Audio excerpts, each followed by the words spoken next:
So this video is going to cover part 5 of Module 1. This is the last section of Module 1. Please remember to be completing your guided notes. This guided notes is a little bit of a shorter one, but sometimes a tougher concept. So let's talk about absolute value. So here's the formal definition of absolute value. What I like to think of absolute value is absolute value is a measure of distance from zero. So absolute value is always going to be positive. So for example, if I've got 1, 2, 3, and I want to know the absolute value of 3, that's 1, 2, 3 away from 0. It's our distance away from like our home, and our distance is always going to be measured in a positive way, right? If I'm at SLU, I don't say I'm -8 miles from home. I would say like, actually, I think I'm only like 3 miles. I'd be like 3 miles from home, right? So this says that the absolute value of a number is a, so just itself as long as a is greater than 0 or equal to 0. And it'd be negative a if a is less than 0. So if I was taking the absolute value of -3, it would be -3, which becomes a +3. This is a complicated definition. I like to think of it as the distance from 0. So for -3, that's 1, 2, 3 away from 0, which is why it has an absolute value of 3. Absolute value of 5 would be 5, because that's going to be, I could switch colors even. 1, 2, 3, 4, 5. 5 away from 0. We treat absolute value bars like parentheses when it comes to PEMDAS, so we need to simplify what's inside of them first. So the absolute value of -4 would be +4, and then this negative comes with us. So since we have this negative on the outside, not necessarily a double negative, they don't cancel each other out because the absolute value already got rid of this negative inside, and the absolute value of 0 is 0. So let's take a look at an absolute value equation and some inequalities as well. So if I have the absolute value of x is 9, what would the solutions to this be? Well, I know it could be 9 because the absolute value of 9 is 9, but my solution could also be a -9, right? So I could graph this on my number line,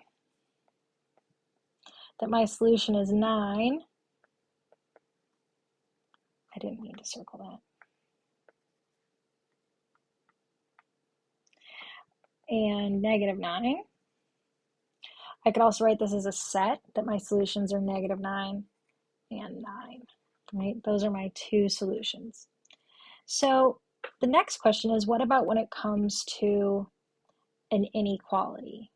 So here I have the absolute value of x is less than 9. So let's think about some numbers that would work, right? So I could have 8, because the absolute value of 8 is less than 9. I could also have, -6, because the absolute value of -6 is less than 9. So let me sketch this out on our number line.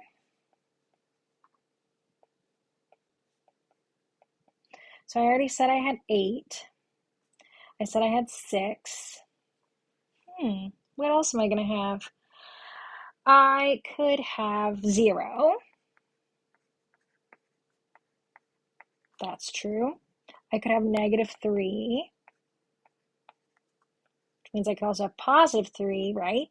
So it looks like I'm getting every single number that's between 9 and -9, right? Any number less than 9 or greater than -9, I could write it like this if I wanted, is going to be our solution set. So here it is in set notation, or I could write it in interval notation as well.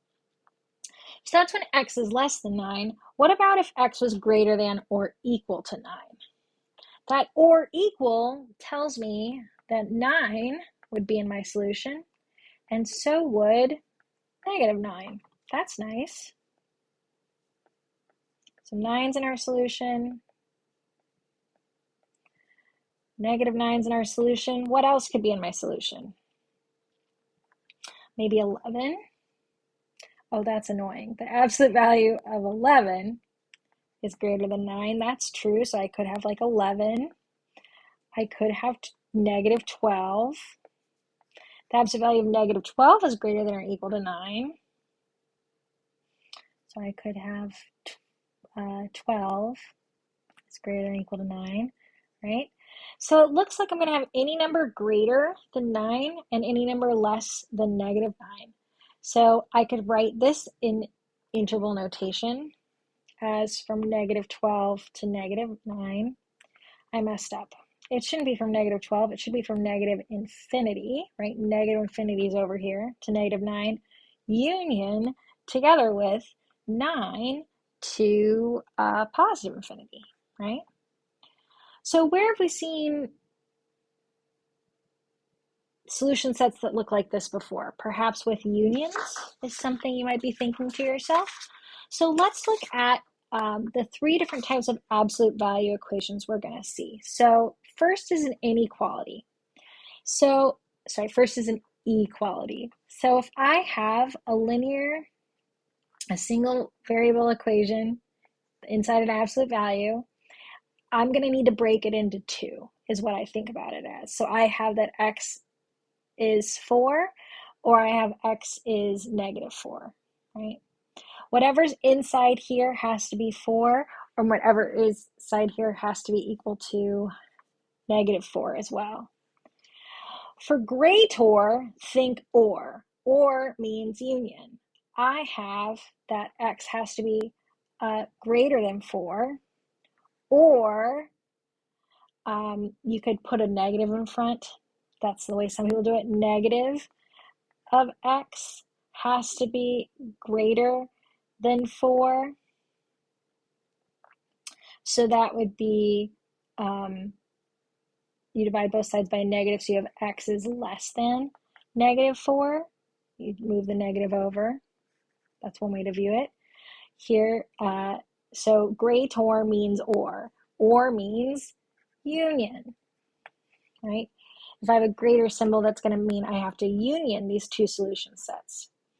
Less than means and means intersection. Here, I have to have that x is less than 4 and x is greater than negative 4. I've got to break it into 2 again.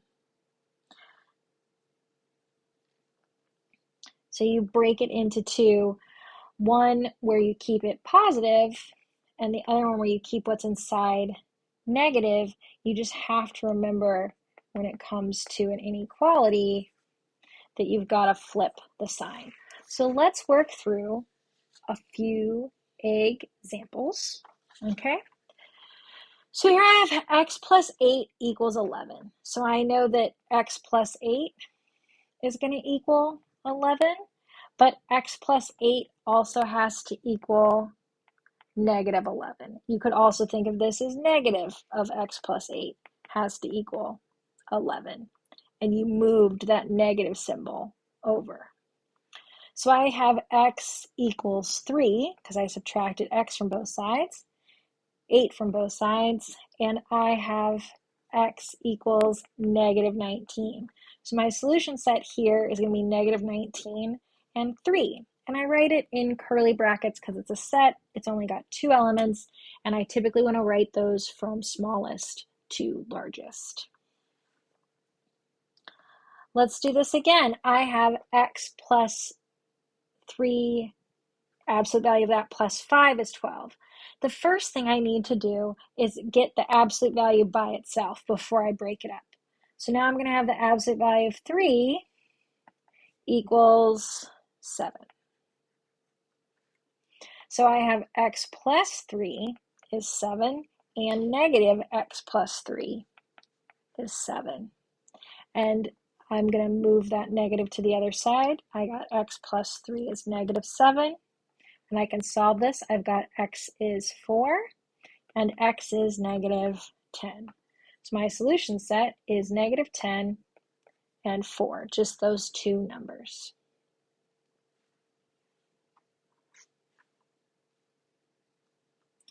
Next, I have 5 times the absolute value of 3x minus 1 equals negative 15. I'm going to go ahead and divide both sides by 5. So I have 3x minus 1 inside the absolute value bars equals negative 3. So I have to think about this here. Here I would have the absolute value of something is going to equal a negative. Well, can the absolute value of something ever equal a negative? No, so that's going to be no solution because absolute value can never be negative.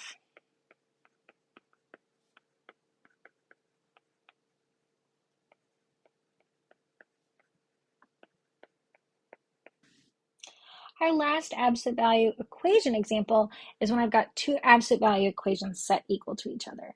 So I know that x plus 6 is going to have to equal 2x minus 3. And then typically what we've done is we've made what our absolute, for the second one, our absolute value expression negative. The problem is if I make them both negative, and then I divide by the negative symbol just goes away.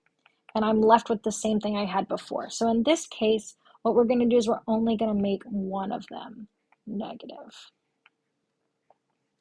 And how about this one? So I'm going to have negative x plus 6 equals 2x minus 3.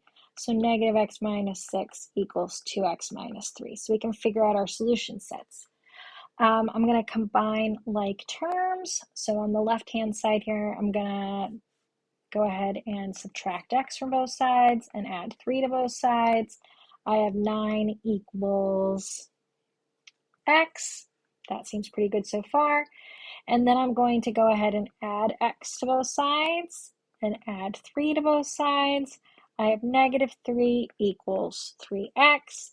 So negative 1 is x. And I could check these answers. That'd probably be the best idea. So now I would have the absolute value of 9 plus 6 equals the absolute value of 2 times 9 minus 3. This gives me 15. This would also give me 2 times 9. 18 minus 3 is 15. Cool, that works. For negative 1, I'd have the absolute value of negative 1 plus 6 equals the absolute value of 2 times negative 1 minus 3. So that would give me the absolute value, would give me 5. This would give me the absolute value of negative 5, which is also 5. So this did work, and that's a perfect reason to check your answers. When working with inequalities, I've already said that greater means or and less than means and when we're working with absolute value inequalities. The simplest way, as opposed to having to like divide by the negative, is to drop the absolute value bars, leave one inequality the same, and for the other, switch the symbol and the sign. So if I have x minus 3 is less than 7, that becomes x minus 3 is less than 7, and x minus 3 is greater than negative 7. I can then go ahead and just solve these. I'd have x is less than 10, and I could graph that. Nope, that's the negative 10. You can tell I've been recording videos for too long when I make little mistakes. X is less than 10, so here's 10. X is less than 10. And then I also have x is greater than negative 4. I could graph that in blue. Here's a negative 4. And x is greater than negative 4. Less than, my original symbol is a less than. And less than means and.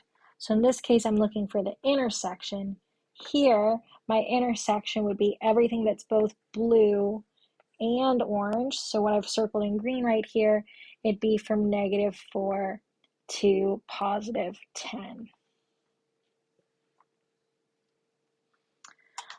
So let's take a look at this. I have 2x plus 1 is greater, or means union. I'm going to go ahead and write that for myself so I don't forget it.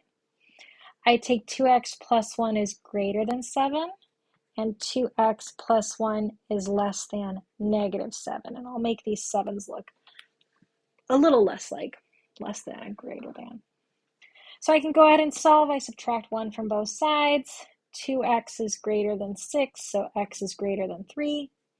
I subtract 1 from both sides. I have 2x is less than negative 8, so x is less than negative 4. This is or, so I'm looking for the union of these two. In orange, I have x is greater than 3, so let's go ahead and label our number line.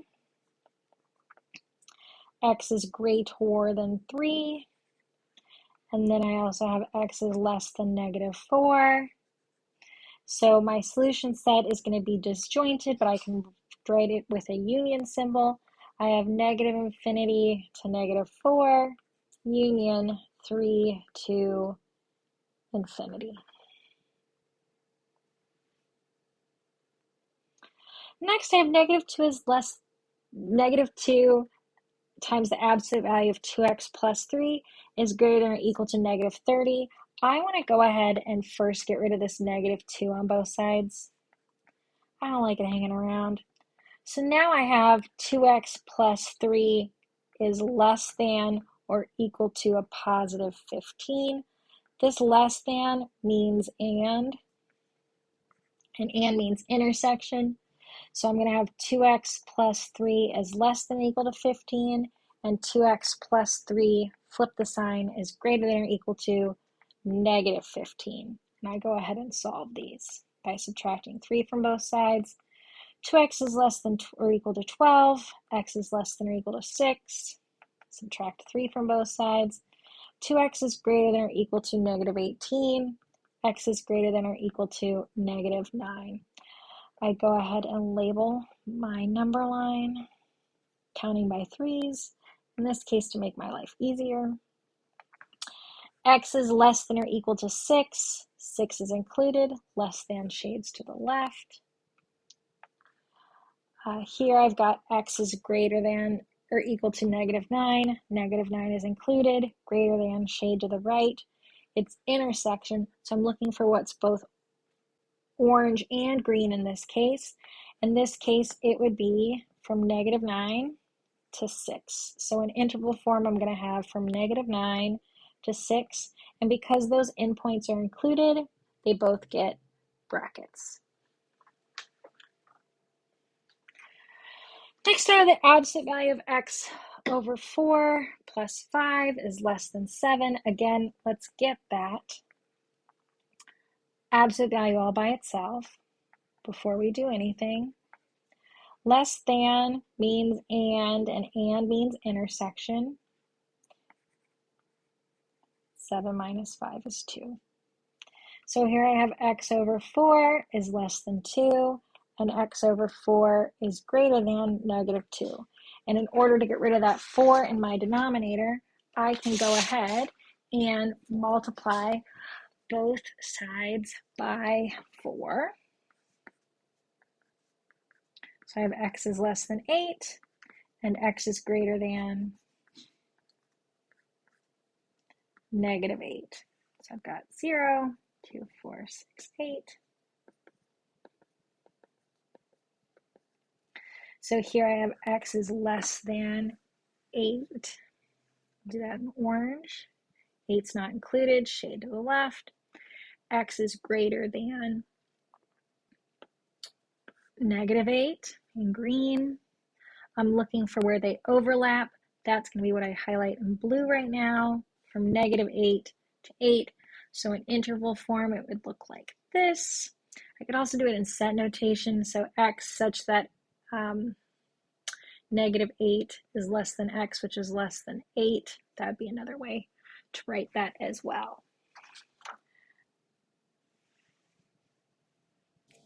So the last thing I want to talk about in Module 1, Part 5 is some special cases of absolute value. So our first case is if I have the absolute value of some number x is greater than or equal to 0. That's going to have a solution set of all real numbers because the absolute value of x, our variable of a number, is always going to be greater than or equal to 0 because it always has to be positive. And if it's equal to 0, 0 is included, right? This wouldn't work for strictly greater than. It has to be greater than or equal to. Our second case is that the absolute value is always greater than or equal to a negative number. So if I have the absolute value of x is greater than -4, no matter what I plug in for x, whether x is 0, whether x is -10, that's always going to give me a true statement. And again, it has a solution set of all real numbers. Our last case is also has to do with the fact that absolute value can never be negative. So if I have the absolute value of an expression, like absolute value of x equals -4, this has no solutions because there's no value of x I could plug into an absolute value that would give me a true statement. So let's take a look at 4 special case examples. And we're going to tell me whether the solution set is everything, all real numbers, or no solution. So here I have 5x minus 3, the absolute value of that equals -4. Well, the absolute value of something can never be negative, so that's going to give me no solutions. In example 2, I have the absolute value of x is greater than or equal to -8. Absolute value is always going to be greater than a negative number, so this would be infinitely many solutions, or all real numbers, or from -infinity to +infinity is how you could write this. Next, I have the absolute value of x plus 6 minus 3 is less than -5. Let's make sure to get our constants together before we make any conclusions about what our solution set might be. So here I have the absolute value of x plus 6 is less than -2, so that'd be -3, -4, and that can never be the case. So this has no solutions. In our last example here, I'm going to subtract 4 from both sides.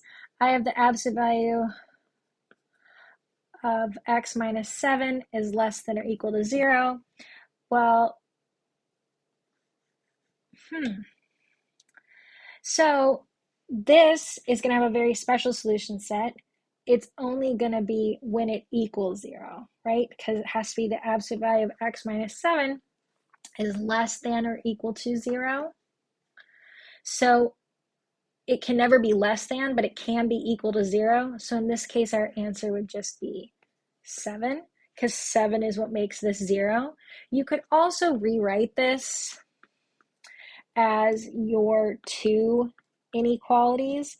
Less than means and means intersection, and you would see x is less than or equal to 7, and x is greater than or equal to 7. And if you graphed this on a number line, you would see that the only place those two overlap would be right at 7. So that's why 7 would be our only answer in this case.